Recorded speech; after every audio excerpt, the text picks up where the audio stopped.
They're going to, so they'll put these pictures before meeting will start. I know, they got a better award. Hey, I'm good.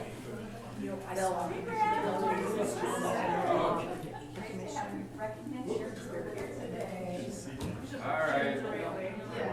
Commissioner Meister, pop up front. There you go. And then they'll like, Yours is bigger than mine. Ready? 1, 2, 3. 1, 2, 3. And one more. 1, 2, 3. Thank you. I think Eric should be recognized for his sweater. Yeah. That's impressive. Get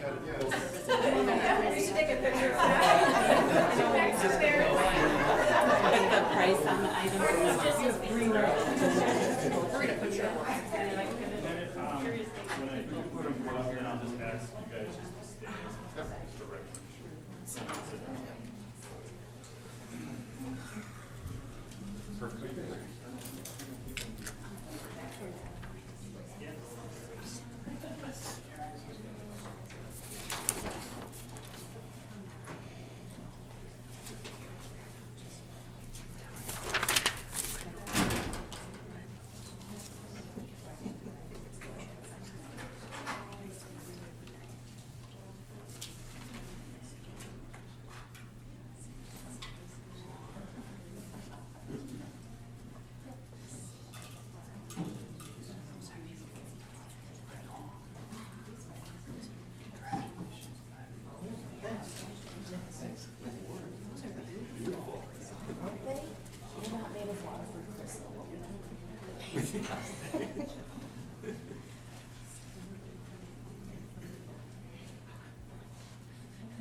Well, it's 9:30, we'll call our meeting to order. Would you please join me?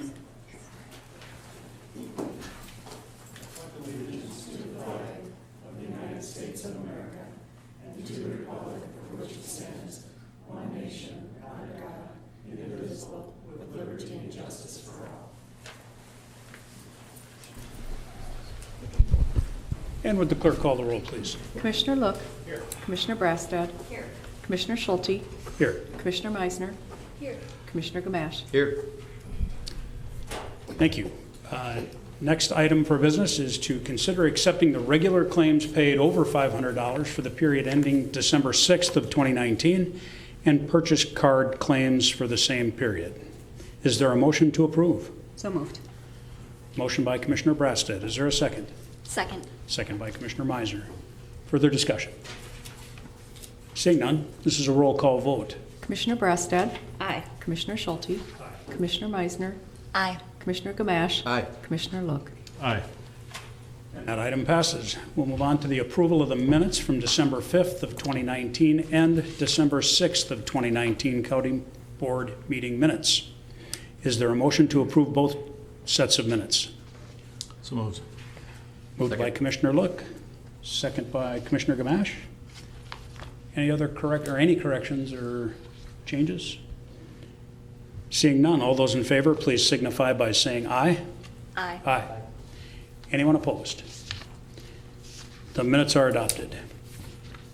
Next, we have 2 items under Chair's remarks today, both of which are in relation to awards Anoka County recently received for innovations that streamline processes and help serve our public in a more effective manner. I'm going to ask Commissioner Gamache, who serves as the chair of the county's IT committee, to talk about our first item. Commissioner Gamache. Thank you, Commissioner Schulte. GTS Educational Events is an organization that designs, convenes, and supports educational programs for government and civic sectors that engage, inspire, and inform. GTS also recognizes government entities and other public sector institutions when they make positive strides that advance government technology through collaboration, innovation, and service. Just recently, this organization presented our county IT department with 2 Golden Govit Awards, or GOVIT Awards, for creative initiatives that save time, reduce waste, and make people's lives easier. The individuals behind the projects that led to these awards are application developers Tom Rogers and Charles Kolstad. Both are here today. Susan Vreeland, our Director of Information Technology, is now going to tell us more about the awards. Susan, welcome. Thank you, Mr. Chair, members of the County Board. I'm Susan Vreeland, the Director of Information Technology. Today's a really exciting day for both myself, my department, and 2 of my key staff. And just to provide a little context, we have 67 staff in the IT department. They do everything from fix your computer, build applications, assist with bringing in large technologies, and increasingly protect county data. So for every win we have like this that's very publicly recognized, there's probably dozens of stories behind it that don't get to the forefront. But today it's about recognizing Charles and Tom. And just to start a little bit, you'll see it in the photos on your screen. We had some very significant recognition from some key leaders at the state, and I'll talk about that in a minute. But the Government IT Symposium is really an opportunity for once a year. We tend to rotate staff that go down. There's a number of educational opportunities. We do get a chance to talk to some vendors, but really it's development for both, sometimes myself, but always a few members of my key staff. This year, Lisa Menth in our department and her manager, Jid, who could not be with us today, kind of on the sly decided to come to me and say, hey, we've got 2 staff that did some really neat things. I think they'd be a great nominee for an award. And so the first one I'll talk about a little bit is the Hospice Online program. So Mr. Rogers, Tom Rogers, who has supported that area and has been with the county since 1995, put together a system to really streamline the whole hospice communication that's with the medical examiner's office. As you can imagine, if you've got a family member going through the hospice process and the medical examiner's office is involved, it's a tough time anyways. And so we work to take that from, believe it or not, still a fax process to an application that they now use from day to day. The other nominee that won an award was Charles Kolstad. Charles has been with the county since 2015 and took, again, another paper-heavy process, which is the review of applications for employment here at the county, and turned it into an application where it's all kind of web-based, automated, and, again, much less paper to deal with. So, again, complete automation in the county. They were chosen by their peers amongst a number of applicants at the state and recognized by the state CIO last Wednesday. So a big award, a great opportunity for both of them to be recognized, and I'd just like to congratulate both of them today. So thank you both.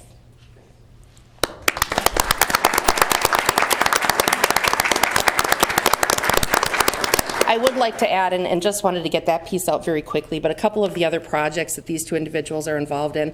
As I mentioned, Tom's been here since 1995. He was also recently involved very heavily in the property tax migration.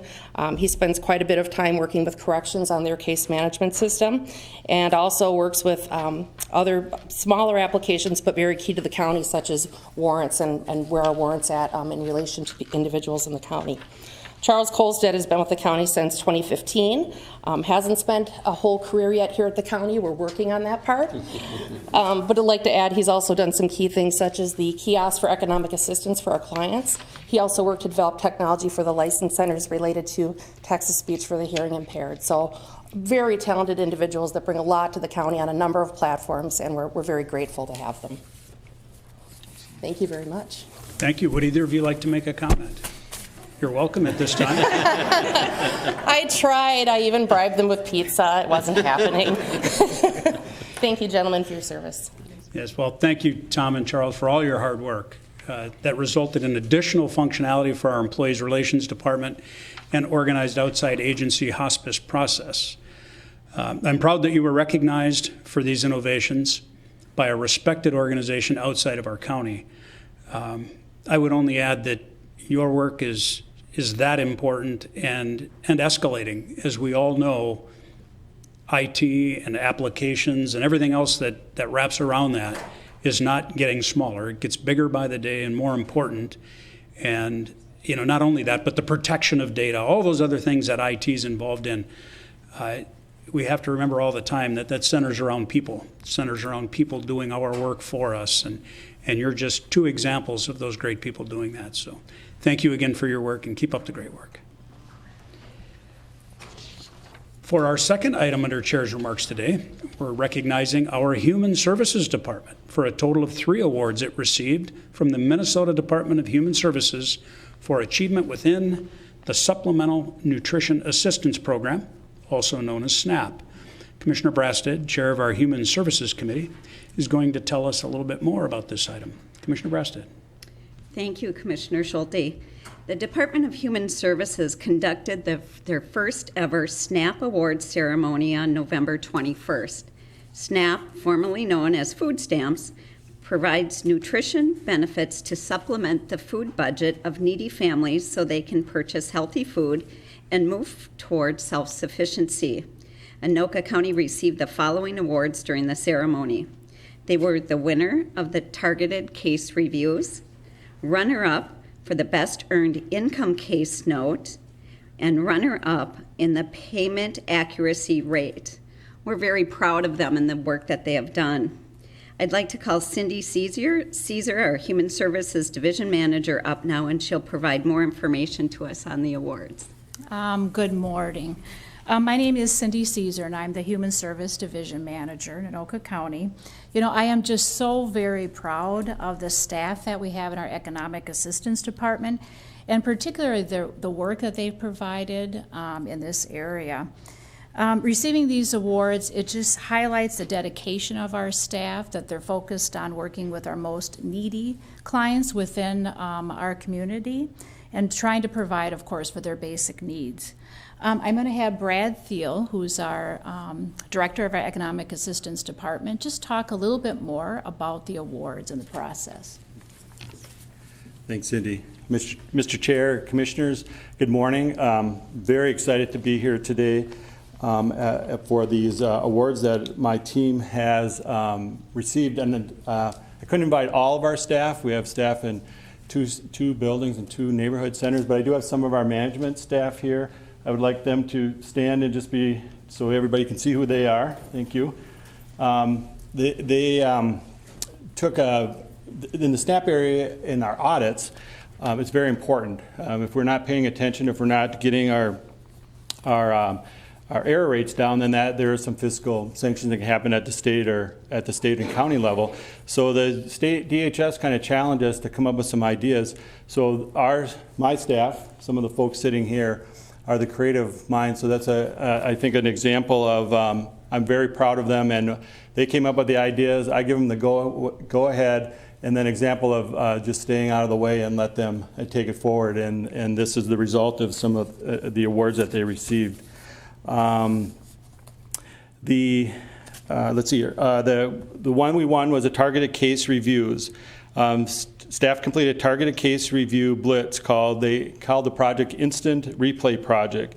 The case reviews had a baseball theme, and the project ran from June through September. Staff received tickets for completing a review, and the tickets were redeemable for concession type items. And so what actually happened is once we do, they have a SNAP application, the person does the work. We're sending this off, we're giving them 1 extra check, because once you enter into the system, even if you notice a minute later it's wrong, it's still an error. So this was kind of a double review. So it took an effort of a lot of staff. And actually, I want to say too, on our concession items, our most popular item on a concession was a free jeans day. So if you had enough reviews and you cashed them in for a jeans day, that was our most popular. During this 4-month review period of time, staff completed 3,154 case reviews, and they were able to reduce the error rate in half. And now we're under the 6% threshold, which is the federal threshold. We started this project, we were a little over 10%. And on this particular award, a lot of them, the next two are a runner-up. On this award, there was no runner-ups because our numbers were so far in advance of everybody else in the state. So that I'm very, very proud of that. We had received a runner-up for Best Earned Income Case Note, and this is judged on complete and clear case note regarding conversations with clients about anticipated earnings and what was used and excluded by the budget and why. So again, if an auditor is looking at the case, they're going to look at what happened on the case is what's in the note. Very, very critical, very easy to not have them complete. So this shows a lot of dedication and hard work in order to get a runner-up on that. And again, this is judging all of the other counties. And then our third award was a runner-up on payment accuracy rate. 10 cases, they audit 10 cases that are the most error-prone, and they review them. So we're already starting at a deficit. 7 out of 10 cases need to be correct to be considered or win the award. Anoka County did receive, had a 7 out of 10 correct, but there were other counties that did better. So again, a lot of hard work, a lot of dedication. They took this challenge at hand. We're creative about it, as you can see from the photos, and had that theme going. And also, this is a continuation because all this work done was just not for this one period of time. It's about learning about the process, reinforcing those good habits so that we can continue on this road of reducing the error rate, which benefits our county, benefits our state, and most importantly, benefits the clients we serve. So thank you for your time and recognition this morning. Well, thank you, Cindy and Brad, for telling us a little bit more about the great work our Human Services Department has done to improve the implementation of the SNAP program. The approach was taken with this initiative, engaged staff, and resulted in an outcome that garnered Anoka County statewide recognition. I think I speak for all of my fellow commissioners when I say great job. Your efforts and dedication to our public are truly appreciated. I know that this isn't the last award you're going to get yet this year. The year's not over yet, and I know up at AMC recently you were awarded more awards, and we'll hear more about that in a coming board meeting. But congratulations, and again, on behalf of the county board, thank you so much for all the work you do day in and day out to help our citizens, particularly those most in need. Thank you. Thank you.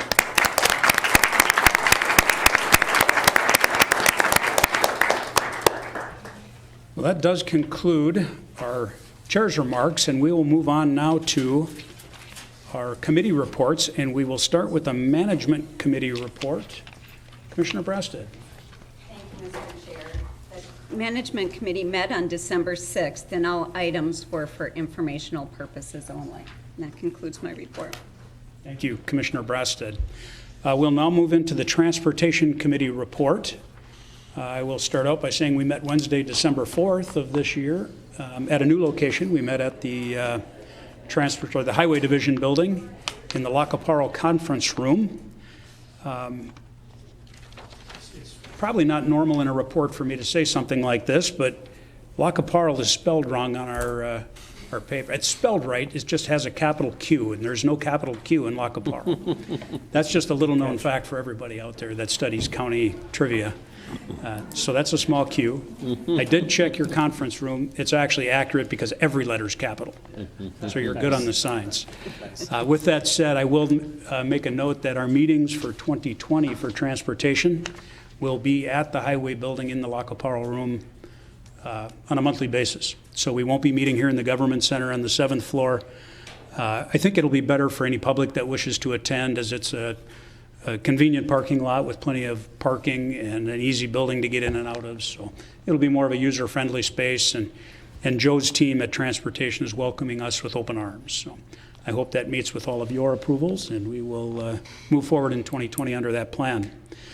With that said, we have some action items for you from our last committee meeting.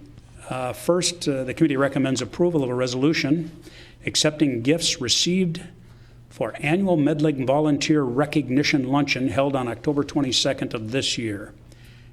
Is there a motion to approve? So moved. Second. There's a motion and a second. Is there further discussion? I would take the opportunity right now, if you don't mind, just to read the list of these donors. For those that don't have a list in front of them, it's pretty important that this money comes forward every year to make sure we recognize our volunteer drivers. Abler Chiropractic, Anoka number 39, Minnesota Disabled American Veterans Auxiliary. The Anoka Disabled Veterans Chapter 39. Anoka number 39, Disabled American Veterans Auxiliary again. Blaine Chiropractic Center, Blakesley Dental, Centerpoint Energy, Veterans of Foreign Wars Post 9625, I believe that's in Coon Rapids. Edward B. Cutter, American Legion Post number 102, Elk River Walmart, Family Foot and Ankle Clinic, Ham Lake Lanes, John J. Keller, DDS, dentist here in Anoka, Mercy Radiation Therapy Center, Miracle Ear, Coon Rapids, Minnesota Gastroenterology, Palmer Lake VFW 3915, RPC Incorporated in Roseville, Sergeant John Rice VFW Post 6316, West Imaging, and YMCA. Those were all donors for a total of $6,205. With that, there is a motion and a second on the floor. Is there any further discussion? Seeing none, this is a roll call vote. Commissioner Schulte, Aye. Commissioner Meissner, Aye. Commissioner Gamache, Aye. Commissioner Look, Aye. Commissioner Brassad. Aye. And that item passes. Next, under the Highway Division, the committee recommends approval of a resolution authorizing the preparation of a highway right-of-way plat for the reconstruction of the intersection of Trunk Highway 47 and Bunker Lake Boulevard in the cities of Anoka and Ramsey. Is there an offer of the resolution? So offered. The resolution has been offered. Is there further discussion? I would just comment that the next four items are kind of all tied together. Item 2 and item 4 are preparations of right-of-way plats, and item 3 and 5 will be the authorization for acquisition of right-of-way of those plats. So if it sounds repetitive in the next few resolutions, they will be. Mr. Chair? Commissioner Gamache. I think we have the wrong screen up on the, for if that's going out to the home audience. That's not what we're working on, right? It says Coon Rapids in the corner, we're talking. Yeah, Mr. Chair, my apologies. It looks like the wrong slide got Okay. put in there. So this is actually Foley Boulevard in the city of Coon Rapids. Yep. Also an active project. Yes, an active Yes. project, not related to item number 2, however. Correct. Just to be sure. So with that, the resolution is before us. Is there any further discussion? Seeing none, all those in favor, please signify by saying aye. Aye. Anyone opposed? And that will pass. Item 3, the committee recommends approval of a resolution authorizing the acquisition of the right-of-way for the reconstruction of Trunk Highway 47 and Bunker Lake Boulevard in the cities of Anoka and Ramsey. Is there an offer of the resolution? I'll offer that. That resolution's been offered. Further discussion? Commissioner Gamache. Thank you. I just wanted to thank staff and I think it was MnDOT as well was helping out a little bit for, or maybe it was not MnDOT, it might have been staff and the our agents were helping out with the open house up at Anoka High School. I thought it went really well. They had a good turnout. A lot of good comments by residents about all of the different construction that's going to be happening, and they also had some other ideas of what they'd like to see on 47, which is good to see and good to hear. But I thought it went really, really well. So I appreciate your staff being there and you being there as well, Joe. And I appreciate all the work everybody does to put those on. Thank you. Thank you, Commissioner Gamache. Commissioner Look. Mr. Chair, just to kind of follow up on that too, it's sometimes on some of these projects and public input, we get whys. Why are we doing this? And many times that has to do with future projected traffic and that sort of thing, where people don't see it today, but we know it's coming type of thing. These projects we hear when. When is this going to be done? And it's refreshing to hear that, because these projects are perhaps long overdue and necessary to get done, and the public recognizes that. And again, it's fantastic we can jump on these things and get them done before the big enchilada hits. So, Yeah. Thank you, Commissioner Look. Further comments? Seeing none, this is a roll call vote. Commissioner Schulte, Aye. Commissioner Meissner, Aye. Commissioner Gamache, Aye. Commissioner Look, Commissioner Brassad. Aye. And that item passes. Next, the committee recommends approval of a resolution authorizing the preparation of a highway right-of-way plat for the reconstruction of 7th Avenue between North Street and 40th Lane in the city of Anoka. Is there an offer of the resolution? I'll offer it. The resolution's been offered. Further discussion? Seeing none, all those in favor signify by saying aye. Aye. Anyone opposed? And that item passes. Next, the committee recommends approval of a resolution authorizing the acquisition of that same right-of-way for the reconstruction of 7th Avenue between North Street and 40th Lane in the city of Anoka. Is there an offer of the resolution? I'll offer it. The resolution's been offered. Further discussion? Commissioner Look. Mr. Chair, again, 7th Avenue as well as the prior, not the last one, the one before that, on Trunk Highway 47 in Bunker. This is going to be the evacuation route maybe in terms of the Highway 10, the enchilada I referred to, where people are going to be able to try and escape when all this construction's underway. We realize that this area here with driveways and everything else is kind of busy today, and add how many cars are on Highway 10? 50,000? Yeah. You know, not that all of them will be taking 7th Avenue, but a fair amount will be. And so by making these type of improvements, traffic flow is going to move along a lot faster, more efficiently, and safer as well. So. Thank you, Commissioner Look. And I would comment, Joe's team has done, and previous to Joe, Doug's team has done a lot of work to make sure we could accelerate these projects in our schedule, all the way to defederalizing the previous project we just spoke of at 47 and Bunker Lake Boulevard. And I mean, everything it takes to move these forward is kind of a big deal, and staff has done that rather seamlessly. And again, the importance of it is the future construction on Highway 10 and the ability to relieve some of that traffic onto our system. It becomes a little frustrating knowing that we're going to build a brand new road and then beat it up right away with way too much traffic, but I think that is the nature of the beast. Any further comments? Seeing none, this is a roll call vote. Commissioner Meisner, Aye. Commissioner Gamache, Aye. Commissioner Look, Aye. Commissioner Brastad, Aye. Commissioner Schulte. Aye. And that item will pass. Next, the committee recommends approval to enter into a joint powers agreement with the City of Blaine for the reconstruction of 125th Avenue between Aberdeen Street and Radisson Road. Is there a motion to approve? I'll move it. There's a motion. Is there a second? Second. Second by Commissioner Meisner. Any further discussion? For those that aren't aware, 125th is the same as our County Road 14 or Main Street, and it's the section immediately east of Highway 65 running over to Radisson Road.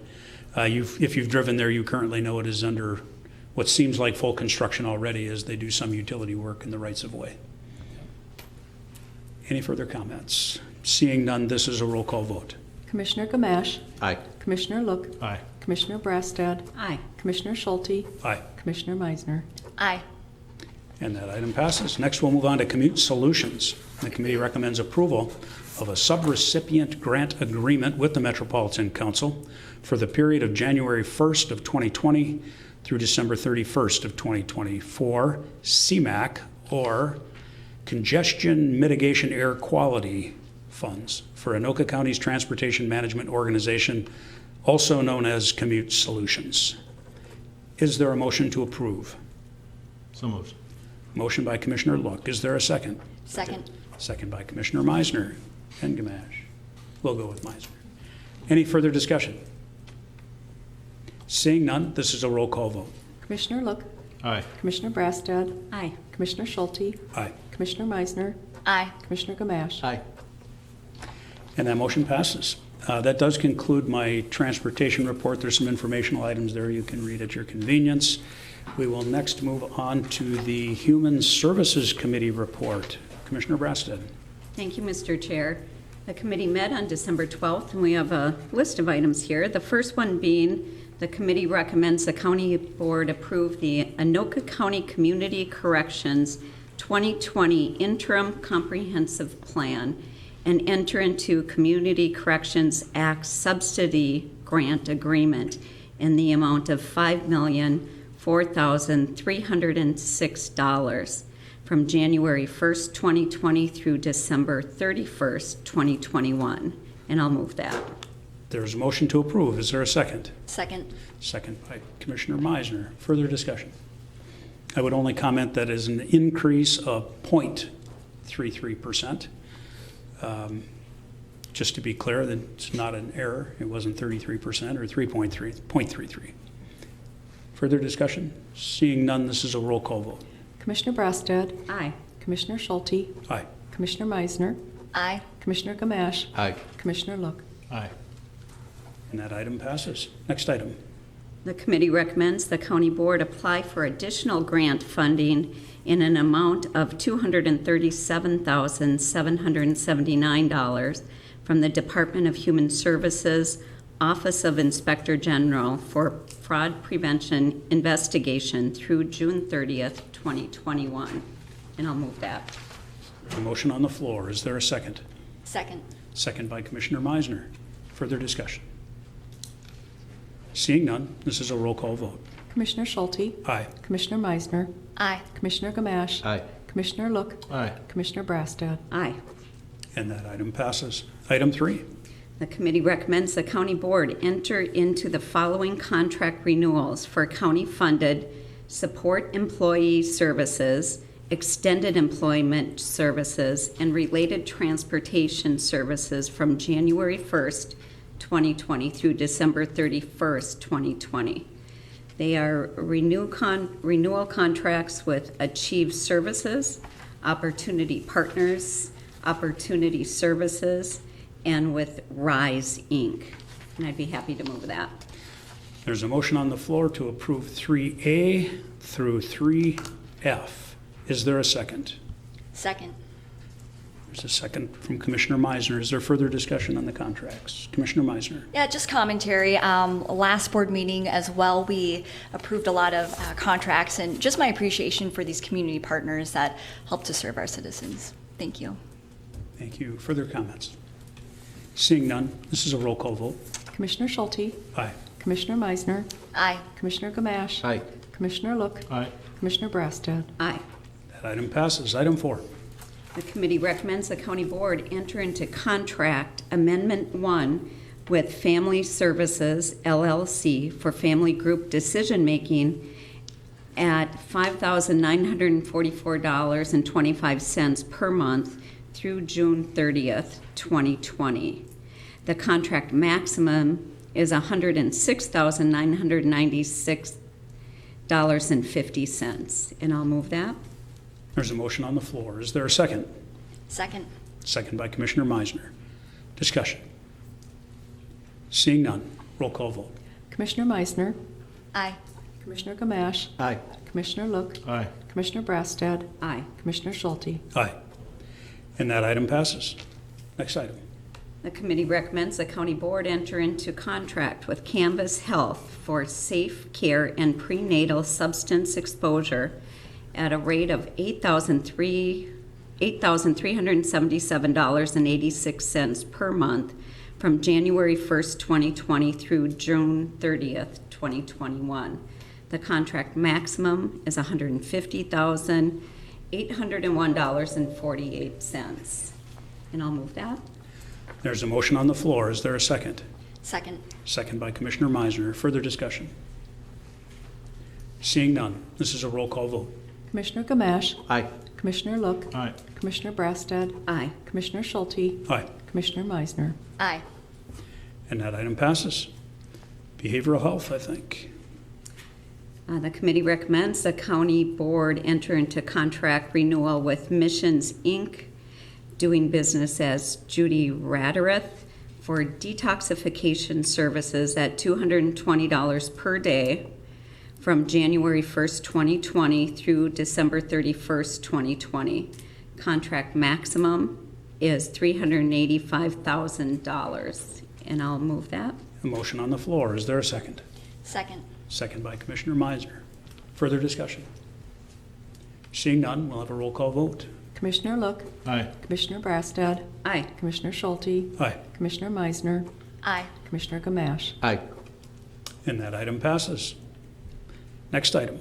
The committee recommends the county board adopt Resolution 2019-HS-22, which is the economic assistance bills. And I'll offer that resolution. The resolution's been offered. Further discussion? Seeing none, we'll have a roll call vote. Commissioner Brassad. Aye. Commissioner Schulte. Aye. Commissioner Meisner. Aye. Commissioner Gamache. Aye. Commissioner Look. Aye. And that item passes. And that concludes my report. Thank you, Commissioner Breasted. We will now move to the Parks Committee report, and we'll turn to Commissioner Gamache. Thank you, Mr. Chair. The Parks Committee met on Tuesday, December 3rd at the Bunker Hills Activity Center. We have one action item. Committee recommends that the County Board adopt Resolution 2019 PRK 11, supporting the Aquatic Invasive Species County Aid Program in 2020. It's the program that we've had for a number of years that came from the state legislature since, what 2014 or somewhere there? And it has worked out very well. I believe we've had a lot of educational parts to this act, and we have watercraft inspectors that are at each of the different beach or each of the different landing places. They do a lot of work on watching what boats are going in and out and making sure they're educating the people to let them know what needs to be cleaned off their boat as they leave. But I think the biggest part that we've started to talk about just recently was some of the work that we're doing within the school districts to educate some of the younger people about what the aquatic, different aquatic things they have to do. So Jeff Perry's here with us. If you want to add a little bit to that, Jeff, I would appreciate it, and you can talk a little bit about the program. Thank you. Good morning, Mr. Chairman, members of the board. My name is Jeff Perry, Park Director for Anoka County.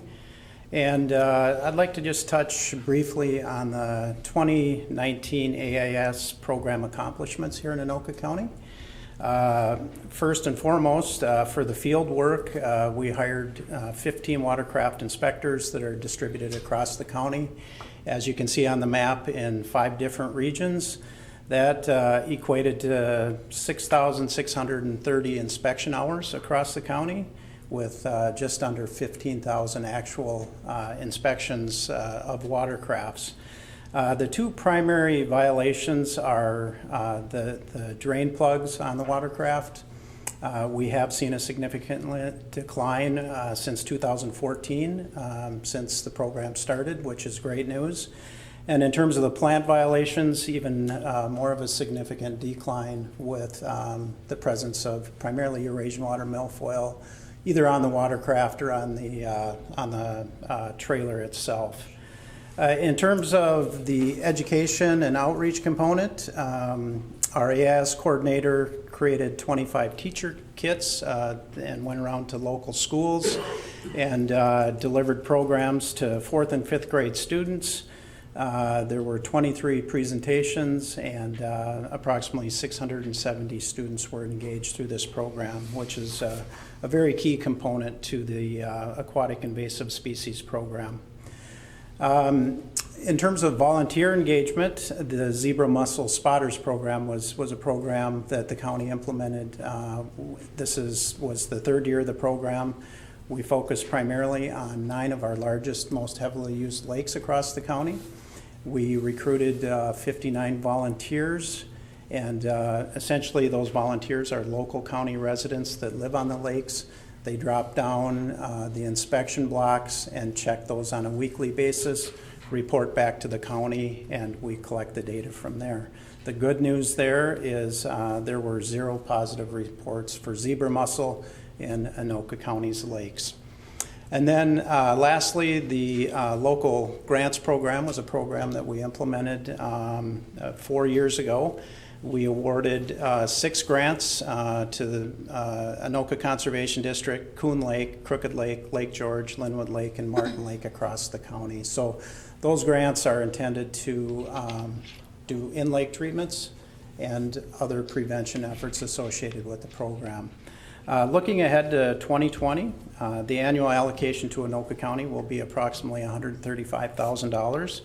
And the 3 primary components that will continue as part of the 2020 program will be aggressive field inspections at the boat launches. Anoka County has 23 boat launches that we actively inspect, and we're interfacing with the public on a daily basis.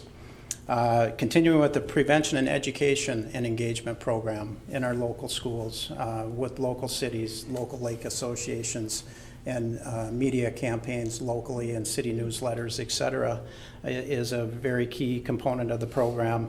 And then continuing with the local grants program, since that's been very successful, very much appreciated by our local partners, the lake associations, lake improvement districts, cities, et cetera. And again, the overarching goal of the program is to prevent and reduce the spread of aquatic invasive species to keep Anoka County's lakes clean, keep them safe, keep them environmentally functional from a fisheries habitat standpoint as well, and certainly for, first and foremost, for public enjoyment. So with that, Mr. Chair, that is the resolution before you this morning to continue to support Anoka County's aquatic invasive species program into 2020. Thank you, Jeff. Is there an offer of the resolution? I'll offer the resolution. The resolution's been offered. Further discussion? Start with Commissioner Brass. Thank you, Mr. Chair. I just want to thank Jeff and his staff for the great working relationship that they have with the lake associations. The last few years have really kind of turned things around, and they are very grateful for Jeff and his staff and the work that's being done. Very good, thank you. Commissioner Gamache. To piggyback on that, I would agree with Commissioner Brasted, and I want to thank the associations for, obviously they have a reason why they get involved in this type of thing. They live right on the lake and they understand what's happening with their lakes, but they have really stepped up and helped us, as Jeff mentioned about the volunteers and things like that. So they've really become a big part of this.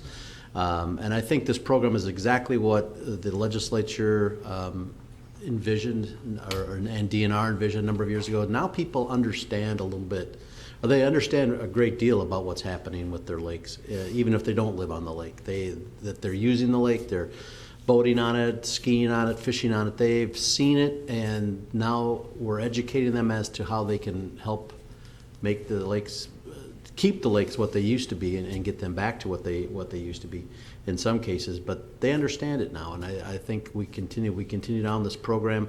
It's a good use of taxpayer dollars to go into this program, and I think we make it a real difference. So I want to thank the Lakes Association as well, and our great staff at the Parks Committee. Thank you, Commissioner Gamache. Any further comments? Seeing none, all those in favor, please signify by saying aye. Aye. Aye. Anyone opposed? That resolution is adopted. Mr. Chair, we had a couple committee action items. The committee authorized submitting a chair's report to recommend that the county board award a bid to the Lake George Dam reconstruction on the Rum River Central Bank Stabilization Project. That'll go on January 7th, 2020 to the county board. Also, the committee authorized the Parks Department to solicit bids for the Bunker Beach Wave Pool Replacement Project, which is going to be huge in the next couple of years, but we'll be moving that and start looking for bids in 2020. And then there was also some discussion as to a residential structure that we had purchased and the land that we had purchased for our parks. And the Parks Director will look into seeing what we can get for the piece of property, not necessarily the property, but the building that's on the property, and whether or not it would be useful to us moving forward, or if it's better to have it removed or taken care of. We had one informational item just to let everybody know. We had a few informational items, but just to let everybody know that the committee was informed that our January 2020 Parks Committee date is Wednesday, January 8th. And we will be at, I'm not sure, we're going to be here, or yes. We're going to be here. Okay, we'll probably be in the conference room across the hall. And that concludes my report. Oh. Commissioner Meisner. Oh, thank you, Mr. Chair. Yeah, just this is on a side note, but I would like to take this opportunity to thank our Parks Department, Jeff and Andy, as well as Commissioner Gamache. So this month in December, there was an issue in my district in the city of Fridley. There was a neighborhood with some encroachment issues, which is can commonly happen when a private residence butts up right to a county County Park. And so we had citizens come, we had great discussion, we were really able to hash out a lot of things. And I just want to thank them, again, just show my appreciation for that, as well as to the residents who took time to show up for that particular meeting in Fridley. Thank you. And thank you, Jeff. Commissioner Gamache, while we're got your mic hot, let's stick with the additional agenda and do Information Technology Committee report. All righty. The IT committee met, let's see, when did we meet? On December 12th. And we are requesting that the board recommend, or the IT committee is recommended to the county board that we approve contract C 0007109 in the amount of $241,832 with a change order of $13,356 with Verticue Software LLC for a new case management system for the Midwest Medical Examiner's Office.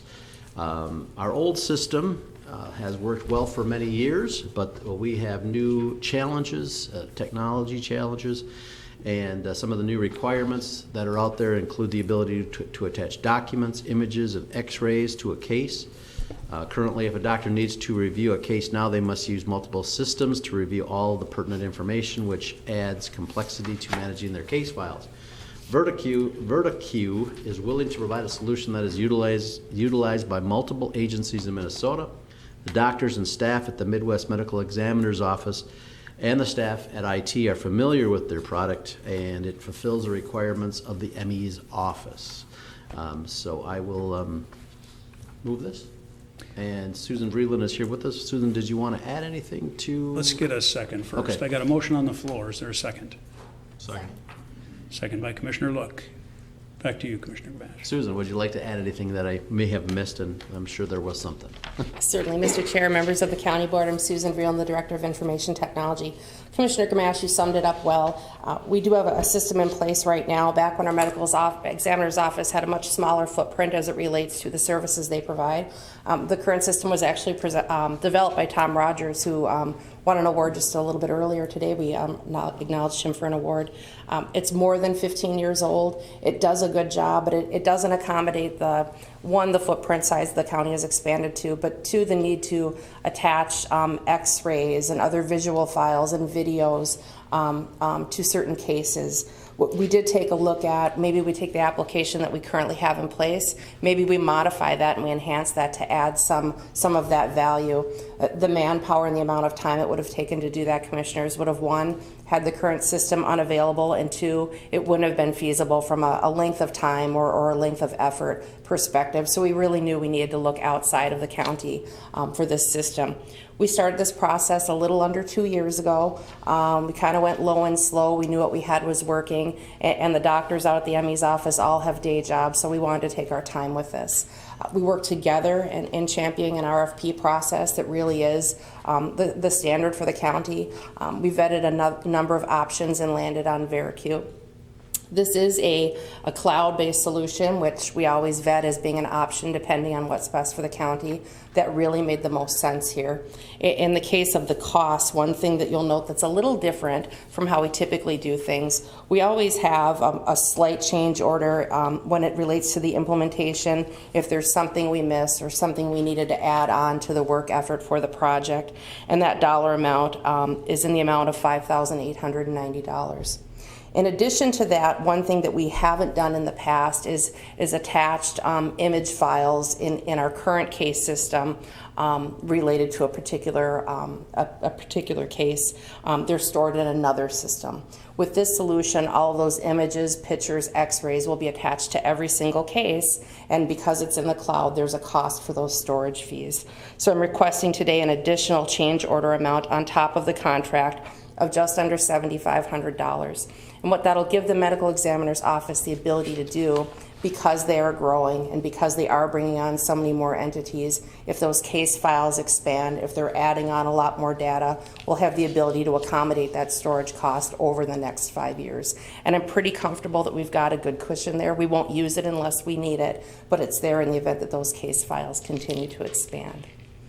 Thank you, Susan. And beyond the costs of that, the storage fees, there's also, we did have some very good discussion regarding security issues with the cloud, and we wanted to make sure that we were covering everything. Obviously, we don't want pictures like this to be hacked into, those types of things. It's obvious, it's the loved ones, and it's very sensitive. And sensitive for a number of reasons, similar to what we went through in 2016 with Midwest Medical Examiners, where we were bombarded by people trying to hack into our system and get images of a certain person. But it also is everybody that's involved with having a loved ones. And so I think we are taking it very, very serious that we've got all things in place as from our IT standpoint with this system, so we're comfortable and feeling secure about the security of those pictures. So. Very good. We have an item on the floor before us. Is there further discussion? Commissioner Meisner. Thank you, Mr. Chair. Just a notation with the committee report. There's just a typo in my name. It's currently under Mindy Meisner, and it should be Mandy Meisner.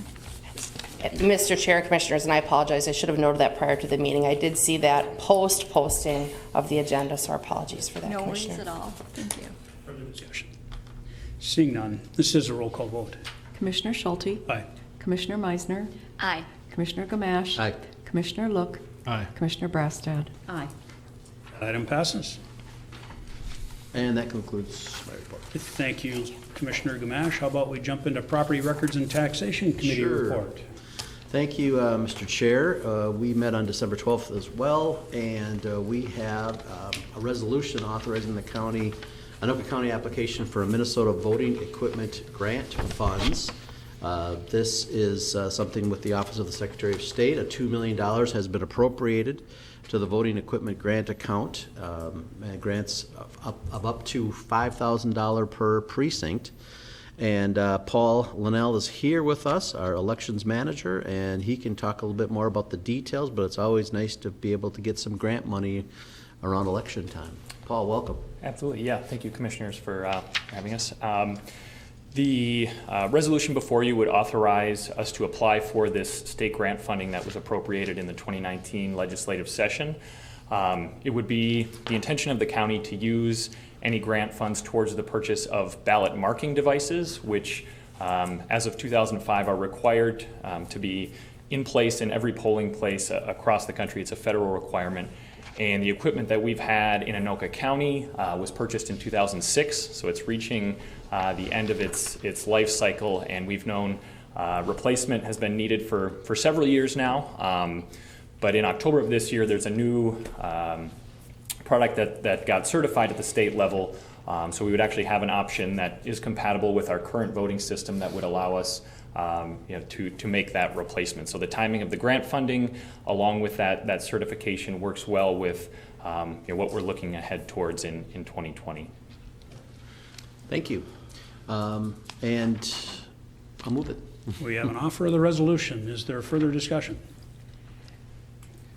Commissioner Meisner. Thank you, Mr. Chair. Yeah, and just to kind of clarify, because I thought that was interesting. So essentially, this is our first opportunity to get equipment because of the whole certification thing.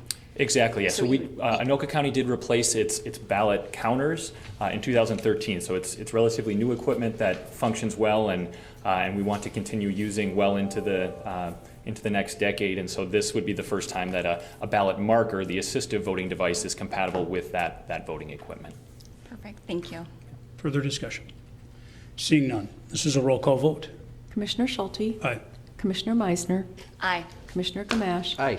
Commissioner Look, Commissioner Brassad. Aye. And that passes. I assume that'll conclude your report. Oh, I'm sorry, yes, that concludes my report. Thank you very much. Sure, thank you.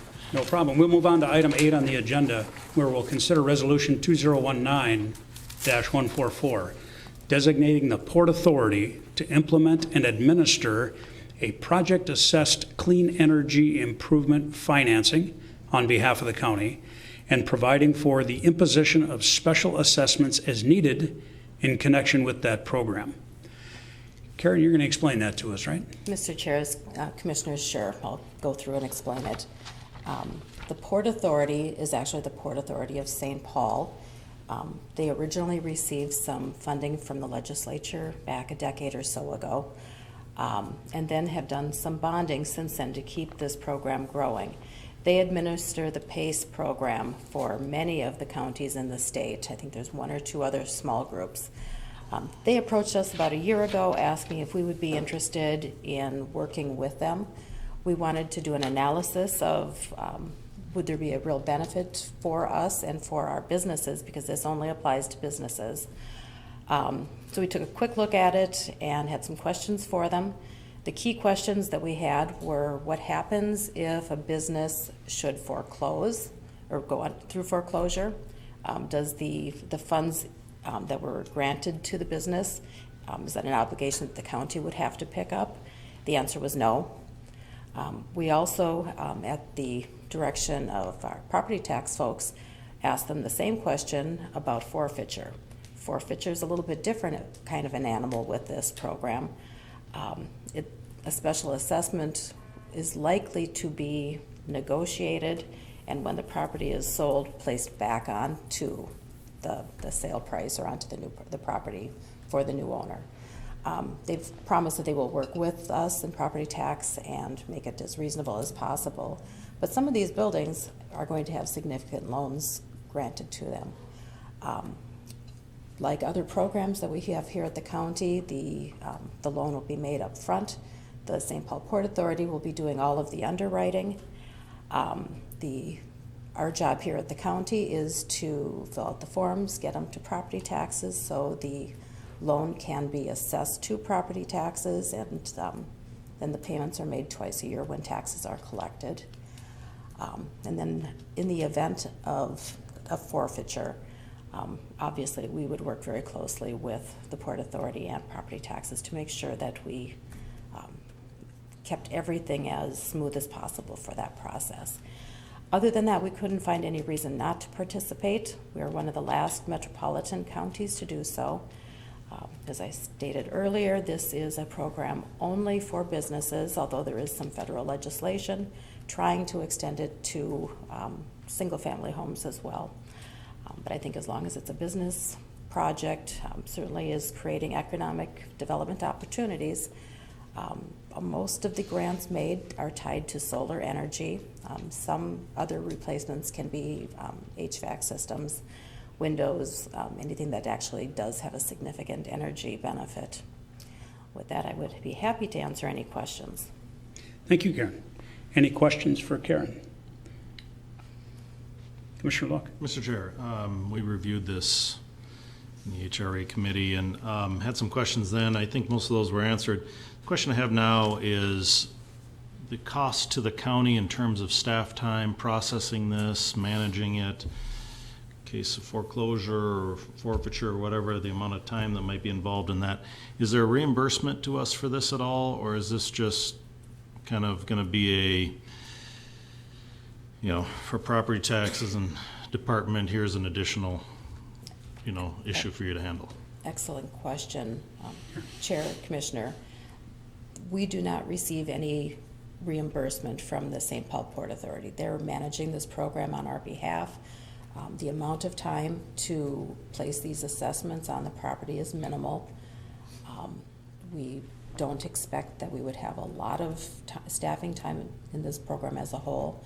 We've been told that most counties in the metro see maybe 2 PACE loans per year. So it's not a large number of documents that we'll be dealing with. Thank you. Further questions? Commissioner Meisner? Thank you, Mr. Chair. Yeah, just commentary. I mean, I personally think that this is a great tool to have in the toolbox. It forwards clean energy, and it is not mandatory, so this is something that businesses can choose to participate in or not. And I remember you had mentioned we're one of the last metropolitan areas, and looking at that map, and Anoka County was kind of that one little missing piece of the puzzle. So I think, again, just for equity purposes as well for businesses, it's, again, a great tool to have in the toolbox. So, is there an offer of the resolution? I'll offer it. The resolution's been offered. Further discussion? Seeing none, this is a roll call vote.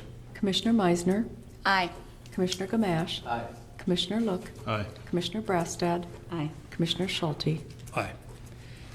Item 8 passes. Next, we'll move on to item 9, A through F, we'll take them individually. 9A is to consider appointing Alan Hamel to the Personnel Board of Appeals, replacing Sandra Froiland for a 3-year term expiring December 31st of 2022. Is there a motion to approve? I'll move that. Is there a second? Second. Second by Commissioner Brasted. Further discussion? Seeing none, those in favor say aye. Aye. Anyone opposed? Item A is done. Item B, consider appointing Nathan Vojtek, representing mental health professionals, to the Children's Mental Health Advisory and Coordination Council for a 3-year term ending December 31st, 2022. Is there a motion to approve? So moved. Motion by Commissioner Meisner, second by Commissioner Brasted. Further discussion? Seeing none, all those in favor signify by saying aye. Aye. Aye. Anyone opposed? B passes. Item C, consider reappointing Ron Robinson, representing Metropolitan Emergency Services Board, and appointing Fire Chief Michael Spencer, representing Fire Service, replacing John Berg, to the Emergency Medical Services Council for 3-year terms ending December 31st, 2022. Is there a motion to approve? So moved. Motion by Commissioner Meisner. Is there a second? Second. Second by Commissioner Gamache. Further discussion? Seeing none, all those in favor, please say aye. Aye. Anyone opposed? And that will pass. Next, we will go to item D, consider reappointing Patricia Preiner to the Rice Creek Watershed District Board of Managers for a 3-year term ending January 17th of 2023. Is there a motion to approve? So moved. Motion on the floor. Is there a second? I'll second it. Under discussion, the first thing I would like to point out is there's a slight correction needed on the application, just for record-keeping sake. It lists Administrator Sivaraja lists her as a commissioner in that district. When the application was filed, that district was actually vacant. So just for the record, that application could be corrected from that standpoint. With that, I will open for comments from board members. Commissioner Gamache. Thank you, Mr. Chair. The watershed district appointments that we go through from time to time, whether it's the Rice Creek watershed or whether it's the Coon Creek watershed, as it has always, the procedures have always been a little controversial if you're on the city side compared to on the county side of things. And I think what we've done as a county board recently has improved our relationships with the cities regarding, for example, our latest economic development, where we worked to reach out to the cities to make sure that they understood that what we were doing was not heavy-handed, that we were trying to work with them and develop this great relationship that we now have as far as economic development goes. The issue that I have, and I've had this issue for a number of years now, because as a mayor, I went through this back in the early 2000s, where we had made it an appointment, or we had sent a letter off to the county board to tell them, given them the names of 3 of our candidates, that we wanted to be appointed, and we understood the subdivision 3 of the Minnesota statute differently than the county board looks at it, whereas the county attorney apparently looks at it as well. So we have another situation where this is happening again, and the issue that I run into from time to time is the main issue is I have nothing against Ms. Preiner.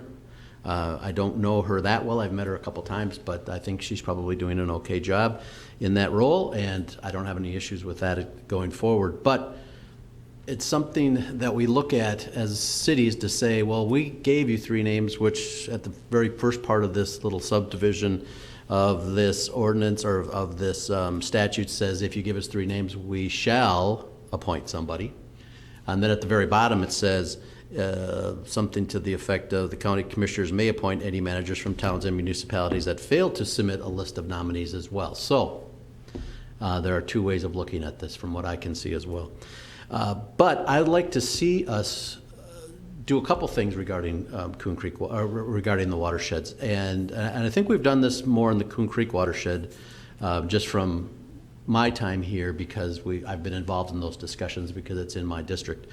And that is to make sure that in that area that we have representation that goes across some city borders.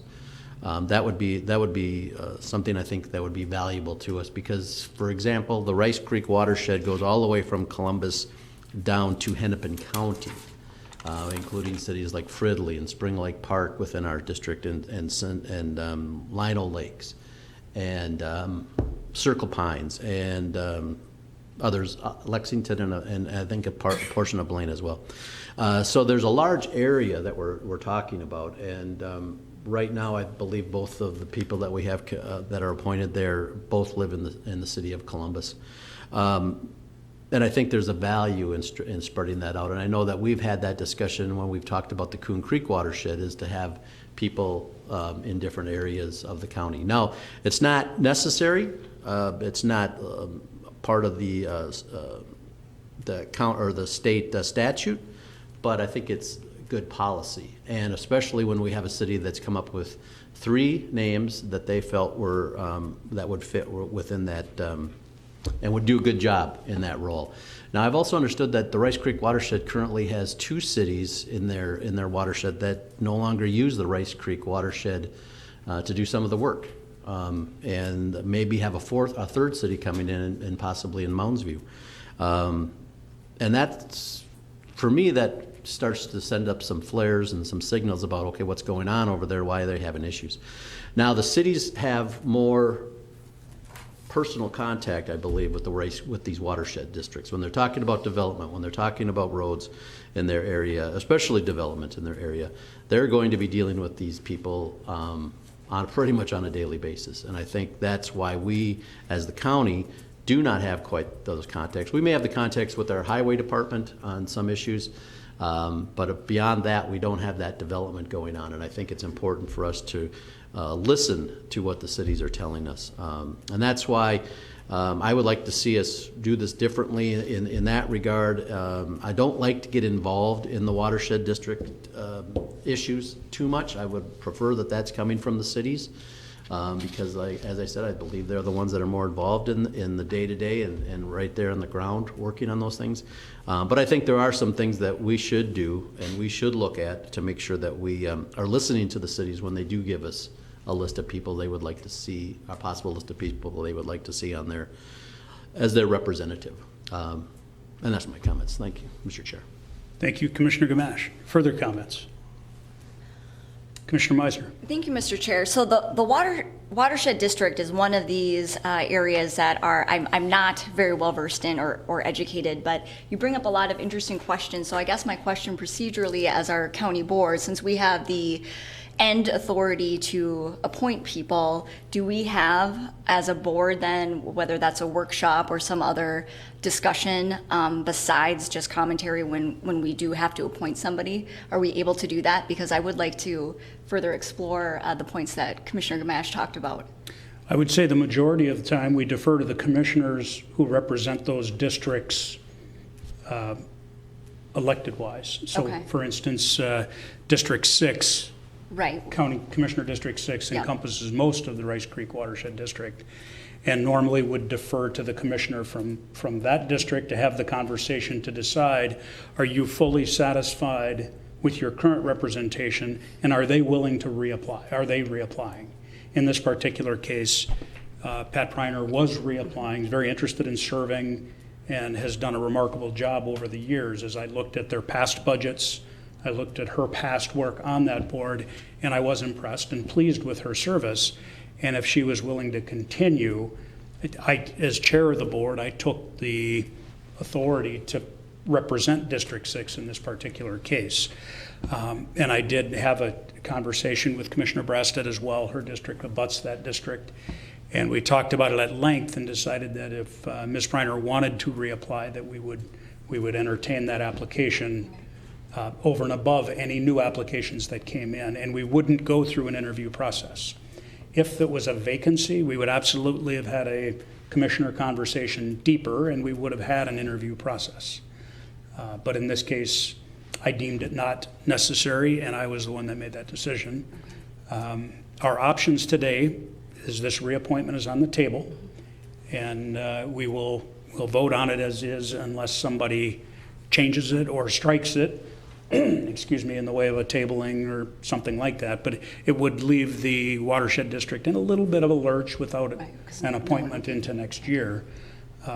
But that's, I'm not saying that's impossible. I'm just saying that's the way it's laid out today. I would suggest I recognize a number of people in the audience as administrators from some of those cities and other interested parties. If you have your letter or a letter you would like to submit into the record, we're more than willing to accept that. And depending on how the rest of the conversation goes at the board table, we may or may not accept some verbal comments at the meeting. It's out of the norm to do that, but I wouldn't rule it out at this point, depending on how the rest of this conversation is handled at the table here. Is there further conversation? Commissioner Breasted. Thank you, Mr. Chair. I think it's important to note that Columbus did submit Patricia Preiner's name on their list. And this process that we're doing that you just spoke about is consistent with what we've done with the Coon Creek watershed in the past. If we've had an applicant that wants reappointment and they've had good history, good working relationships, it has been our process to reappoint. Further discussion. Commissioner Meisner. Yeah, thank you, Mr. Chair. Yeah, and that's a tough spot because I absolutely think if people are serving well and they have an interest, we should take advantage of that. But then what can end up happening is these kinds of situations, particularly in these sort of roles where you are appointed and for sometimes, again, maybe 20 years at a time, but for lengthy periods. So I don't know where the space is to maybe look at our policy and how we're approaching this. So it doesn't sound like now is the time, which is fine, but that is maybe something that we can talk about offline about a further discussion, I guess more about the policy that we're looking at. So we're not, again, in the moment having to make a decision that is not going to put anyone, as you say, like in the lurch, right? Yes, well, and frankly, this is a convoluted process. I've looked at it every time we've done it, both as a city councilman and as a county board member. I think it's something the legislature does need to look at. I would, particularly in that our county and specifically doesn't have land use authority. So this almost should be appointments direct from the city to the watershed districts. Unfortunately, we don't get to make that decision. We are under the heavy hand of Minnesota statute, and we are required to do this. The process is, again, convoluted and misunderstood.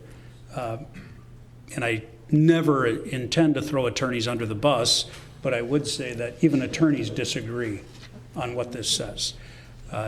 Two attorneys, that went to the same law school disagree on what this says. So this is something for the legislature to fix at some point in time. There are some counties that have land use authority, and I don't doubt that a number of counties in greatest Minnesota probably really need this county authority to do this for the ditch work and the work they have to do. I don't believe we're one of those counties. I think they could take any county that does not have land use authority and make this authority with the cities. But that's a conversation for another day, a legislative platform we should probably contemplate working on in the coming years, because I think it would remove some ambiguity and certainly some ill feelings. So I think that's something important that we need to address in the future. With that, Commissioner Gamache. There was one more point. Thank you, Mr. Chair. There's one more point I wanted to make. And when you mentioned possibly maybe tabling or doing something like that, it brought it back to my memory was that in February, we're going to have an election in District 6, and I think it's important that the two candidates that are on the ballot are both either a mayor or both former mayors now. Oh, I guess not officially former mayor. One's still a mayor until the end of the year, and the other one's a former mayor, both of cities within this watershed, Spring Lake Park and Lino Lakes. So I think they're going to have they may have some thoughts on it as well, and as they'll be elected and sitting on this board in mid-February at some point in time, it might be a good plan perhaps that we maybe make a 2-month delay in this process and begin the conversation over again at some point in time. But I'm not exactly sure if that's legal. This is a 3-year term ending January 17th of 2023. So I'm assuming the term, her current term ends January 17th of 2020. I believe that's accurate. I think it's January 16th of 2020, your term is up. Okay, so I don't know, what we can do in that regard, but that's just another aspect of this, is that you have this election coming up, and the fact that they are both from city levels of government, they may have some reason to either be positive or negative towards the appointment. I don't know. I'm not exactly sure. Neither of those cities, I believe, put names in. The only city that put names in were Circle Pines and the name of Ms. Priner from Columbus. So those are the only ones that did. And that kind of leads back to this whole other thing, is that from the standpoint of the cities, is once you see a process and you hear about this process and you want to go through it and you want to help and you want to be participatory, but you get turned down in what you thought you did everything right, and then you come back later on and then somebody might say, well, how come you didn't put one in again next year? And say, well, we didn't have much success the first time around. We're not going to go through it the second time around just because of all the work we had to do to find candidates and those types of things. So that becomes kind of the whole idea. Commissioner Brasted was right. Only these 2 cities participated of the number of cities in Anoka County that could have. It could very well be that they were on one side or the other of a similar situation previously and have said, well, it's going to be whatever it's going to be, so we're not going to participate. And that's unfortunate. And I think we have built a good relationship with our cities all across the county, and I want to continue that. Thank you, Commissioner Gamache. The other comment to that, though, is a lot of cities don't weigh in if they're very satisfied with their current representation and know they're reapplying. They just say, great, we've been under good management and we're happy, so we're just going to let this go and not put in applicants. Commissioner Look. Mr. Chair, thank you. Typically, I don't weigh in on this because neither the Coon Creek nor the Rice Creek interfere with my district at all, and so I generally let the commissioners handle this, and whatever their decisions are on it, that's great. Although I get to vote on it, I usually vote in favor with those that are in agreement. What I will say is that having served on the Ramsey City Council, I was appointed to the Lower Rum River Watershed Management Organization. And for the 4 years that I served on that council, I don't know that I ever came up to speed fully on all the work that they did. Now, I pride myself on coming up to speed and being a quick study on things, but the information they deal with, the complexities they deal with are beyond comprehension in some aspects, and really require a lot of time invested on these boards to come on them and be effective and contribute positively to them. That being said, new members that come on are at a distinct deficit to trying to contribute to anything positive moving forward. They can vote along to get along, and that's great, but in order to question and try and be effective, it's a challenge. When it's a challenge, we generally hear rumblings. We'll hear rumblings in the community about this isn't working or this is blowing up or whatever the case is. You hear from businesses, these people are putting unreasonable, expectations on us or whatever the case may be. You'll maybe even hear from our highway department. They're making us do things that aren't normally done. And typically that's a result of not really understanding the process of how these organizations work. As I look at this candidate, Ms. Priner, I see she's served 12 years on this. She's served as president. I hear good things of what she's done in turning this organization around, and I think that's something that's really representative of somebody that knows what they're doing and's been on the board long enough to know what to do. And while new people are great, that's fine.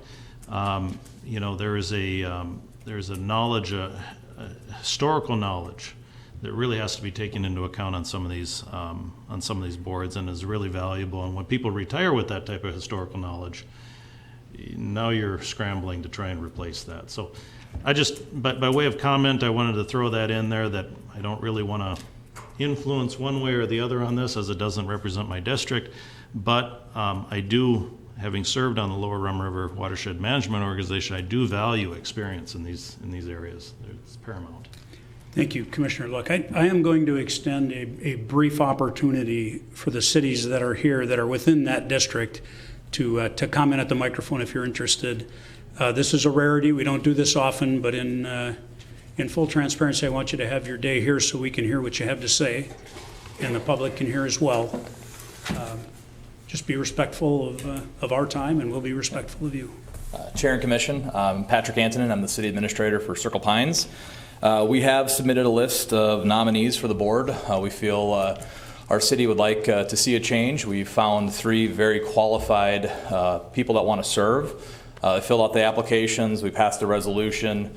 Under the state statute, we followed Minnesota Statute 103D 311 Subdivision 3, which says, if a district is wholly within the metropolitan area, the county commission shall appoint managers from the list of persons nominated jointly or severally by towns and municipalities within the district. So we severally submitted a list, which is key, because the next point, the list must contain 3 nominees for each manager's position to be filled. We submitted a list with 3 nominees.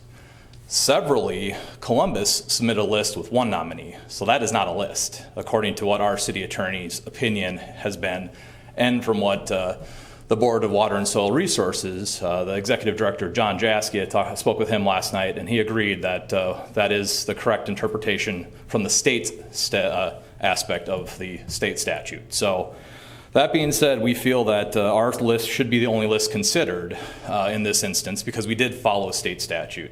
Now, if it goes forward and Pat Freiner is reappointed, that's fine. There is some recourse that we can have. There's an appeal process. There's a petition for intervention from the Board of Water and Soil Resources, and we do plan on going down that route because we feel that we followed the process. Our council is very supportive of this process. They went out and found people, and we passed a resolution, and the folks filled out the application, and we feel they deserve a shot to serve on this board. We don't feel we have the proper representation that we need. So I know I have my colleague Mark Stotts from Centerville here supporting us as well, and Jeff Carlson, the city administrator of Lino Lakes, has supported us. Bill Petrachik from Lexington has supported us. We've all been to the Rice Creek board meeting within the last 4 months to voice our concerns with their budget and some of the actions that they're taking. So the cities around Circle Pines, we are in agreement. So it's we would like to see a change, and that's all I got. And I do have an opinion from our city attorney that would like to submit into the record, if I may. You may. Thank you for your comments, Mr. Anton. Thank you. Mr. Stotts. Thank you. Thank you, Mr. Chair and Commissioners. My name is Mark Stotts. I'm the City Administrator for the City of Centerville. I just wanted to address one of the comments I think someone made about, if one city submitted, why didn't others? And sometimes maybe they think things are going fine the way they are. I would say the opposite, actually. We didn't submit because we knew Circle Pines was submitting, and we were satisfied with their candidates. And again, it is very difficult these days to find someone who can meet during the middle of the day. And then again, the statute requires 3 people to be on that list. In my days as a consultant, I dealt with this in Scott County. This process played out a number of occasions down there. It was always, the township I represented always put forth 3 candidates. Again, it is very difficult to find qualified candidates that can sacrifice a good chunk of their day to meet at these meetings. So we would support tabling this action so that we could work this out amongst staff and try to find an amicable solution here. I'd hate to rush into this. I think the suggestion that perhaps the new commissioner, again, our concern is again that a large chunk of the Rice Creek Watershed District is in District 6, and we've got an empty seat there, and we would really like that representative to be a part of the decision-making process. The watershed doesn't have a lot of 3-2 votes. They'll be okay without a commissioner for a bit, and I would like to see that process play out a little bit better. So, thank you, Mr. Stotts. Commissioner Gamache. Mr. Chair, could I make a motion to table the appointment until a date after the February election of District 6? I think we'll need a specific date. Okay. March 1st? If I can, Mr. Chair, I think proper motion would be a motion to postpone to a certain date rather than table. Okay.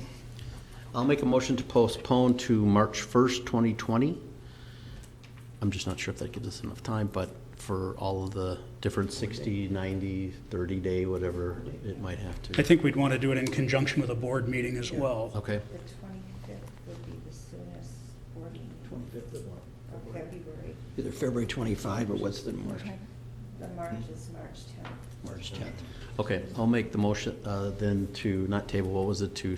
Postpone. Postpone, thank you. To a date certain. Postpone till March No, February. 10th? So, Mr. Chair, Administrator Silveraja. the new board member, the canvassing board meets on February 14th, so they actually should be sworn in before the February 25th board meeting. I think Commissioner Gamash's question is, would they have enough time during that, since that swearing in, to really get up to speed on this issue? I would actually hope they're watching this meeting and are getting up to speed on this issue immediately. If not, I'm sure we can, well, I think they can get up to speed in that short order, but if you're more comfortable with March, we can do that. I'll make the motion to postpone to the first meeting in March, which is March 10th? Correct. There's March 10th. There's a motion on the floor to postpone until March 10th. Is there a second? Second. There's a second on the floor. Further discussion? We can't discuss postponing. Those in favor signify by saying aye. Aye. Opposed? Aye.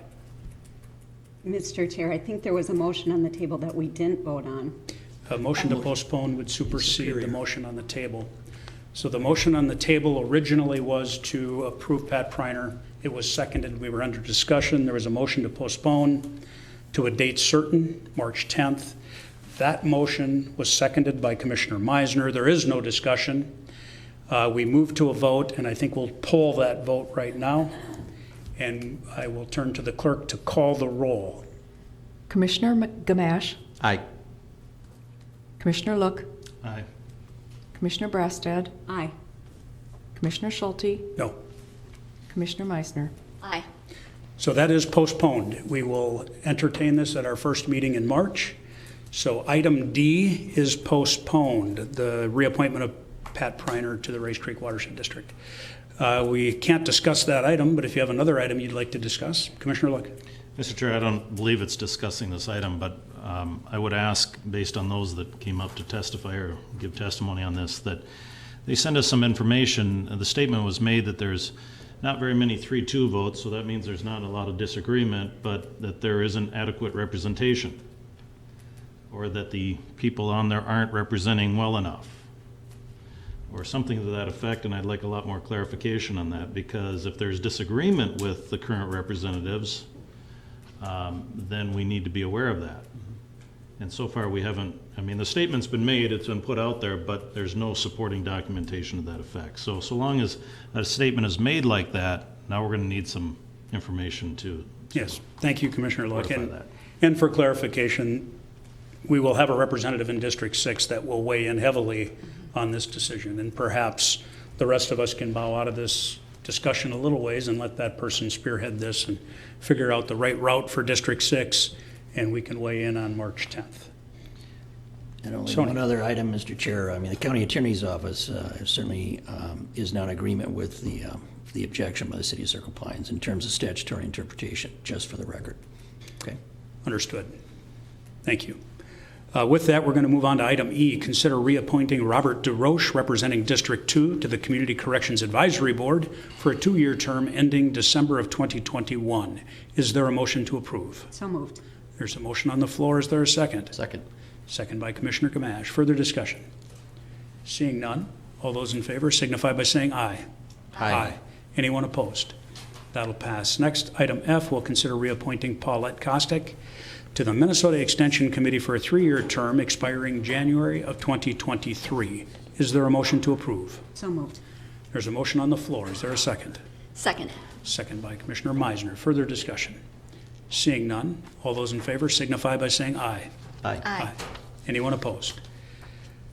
Paulette is appointed. Next, we will move to item 10. This is a summary of the county administrator's performance evaluation. It was a separate handout you all received recently. On On December 6th of 2019, the County Board held a properly noticed special meeting for the purpose of discussing the performance of the County Administrator. The meeting was closed as authorized by Minnesota Statute 13.05, Subdivision 3, Paragraph A. Pursuant to that same provision, at the next meeting following the closed meeting, the Board is required to summarize its conclusions regarding the evaluation. That summary follows. Overall, at the 6-month mark of County Administrator Sivaraja's tenure, things are going very well.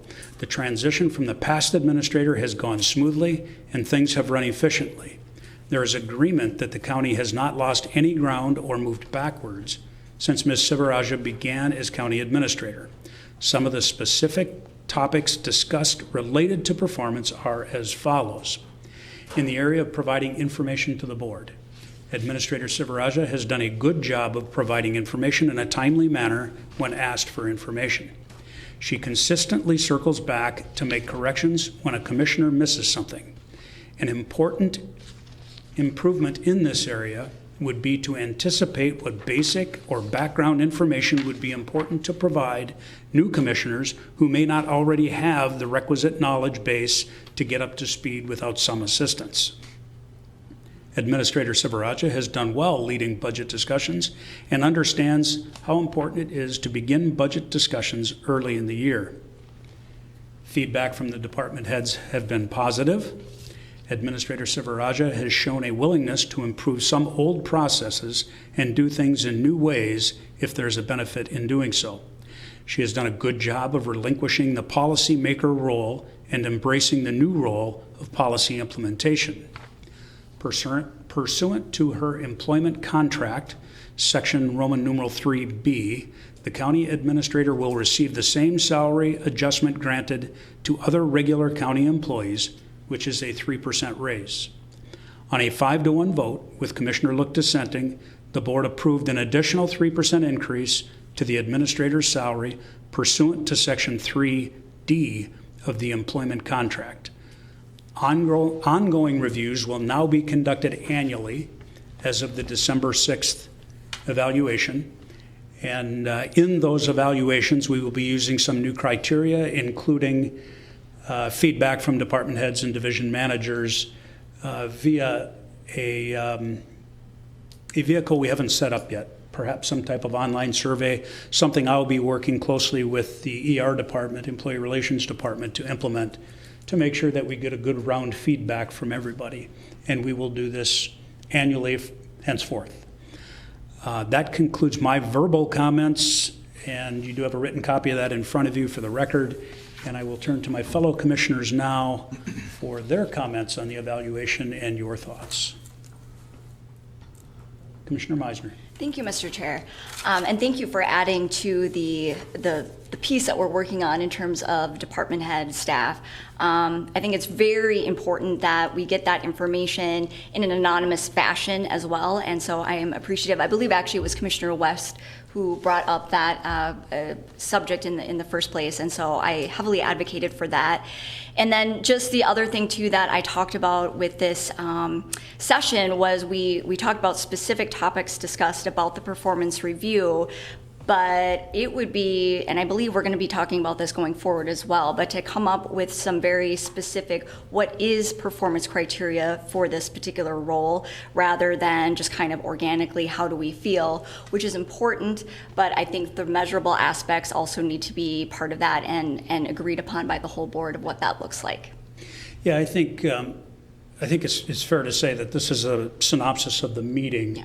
But the process moving forward is something we can manipulate at will. We can decide in the middle of this year that we want a fully structured process where everybody fills out every commissioner fills out a form, or we'll figure it out. We'll get through all that. But that again is more process than truly the report that was required by law that we get in here today. Any further comments? Commissioner Loy. Mr. Chair, thank you. I want to start my comments out by saying that I think that Administrator Sivaraja has done a fantastic job of coming up to speed and working to be effective in her new role and position.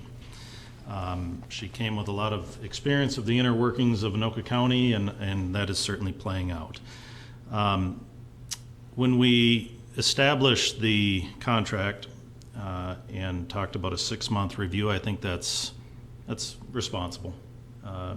Certainly wasn't inappropriate to do that, and in the 6-month review that was conducted, we talked about salary, and I don't believe in the beginning that we had decided that there would be a bump in salary aside from the 3% raise that every county employee gets based on merit, I believe. And so first of all, I want to say that we did a 6-month review, and there won't be 6-month reviews every 6 months, but they will switch then to a 1-year review, as with most other people. And so, I don't have a problem with the 3% raise portion that everyone receives. I did have a concern and a reservation on the 3% 6-month bump, and that is the reason why I opposed that. I felt that the argument for it was weak, in that the primary basis was a comparison to other counties. I don't care what other counties pay their people. I really don't. I do not take that under advisement at all. I look at the exodus rate in our county and I say, your average exodus rate is 10% of people leaving for any and all reasons, and we're below that. And we just did an analysis on that. I think we're in the 7 to 8%. So generally that sends a positive message of how people feel that they're being compensated either through salary, benefits, and the whole package in Anoka County. So that being said, I opposed it based on the additional 3% raise, and I felt that was appropriate. Thank you, Commissioner Look, for your comments. Further comments? Commissioner Gamache. Thank you, Mr. Chair. I think this is a good summary of what we talked about and discussed, and I'm glad that one of the points that I had made is that in the 4 years that I had been here, I had never been part of a performance review for our previous administrator, which was different for me because every year as a city employee I had been, or a city mayor I had been, and in the 4 years that I've been here as a county commissioner, I have done performance appraisals for people that worked on committees like MESB and mosquito control, and I had a lot less contact with them than I did with our own administrator. So I thought that was something that we were lacking and we were missing. I think it's good not only for the county board, but also for the administrator herself, because how else do you get the feedback that you need to make sure that you're on the right track? So I think it's going to be good for all involved, and I appreciated the discussion we had and everybody's points. Thank you. Thank you, Commissioner Gamache. Commissioner Meisner. Thank you, Mr. Chair. Just comments about what Commissioner Look had talked about. I did struggle as well with the 3%, and mostly for me it was just because I know that it is very difficult for a lot of areas in our staff to be getting raises. So in terms of that, I did struggle with that, but overall, I obviously agreed with it because of all of the things that Commissioner Schulte had talked about. And then just the other thing, just again, commentary to what you had talked about, Commissioner Look, is, you had mentioned that you don't care that what other counties are doing. And while I do understand your point, we should be making decisions on our own merit and our own culture. I do think that we do need to be competitive with our salaries, whether in all areas of our staff. I think that it does have to be part of what keeps talent and how we recruit new talent. Thank you, Commissioner Meisner. I would comment that we're only one of 2 counties in the 7-county metro area that does not have an exemption to the governor's salary cap. And that's okay. I don't have a problem with that. With that, this is a non-action item. This was Commissioner. Mr. Chair, to that point, I think we're going to have to go for that exemption here pretty soon. We may have to in years to come. There's no question about that.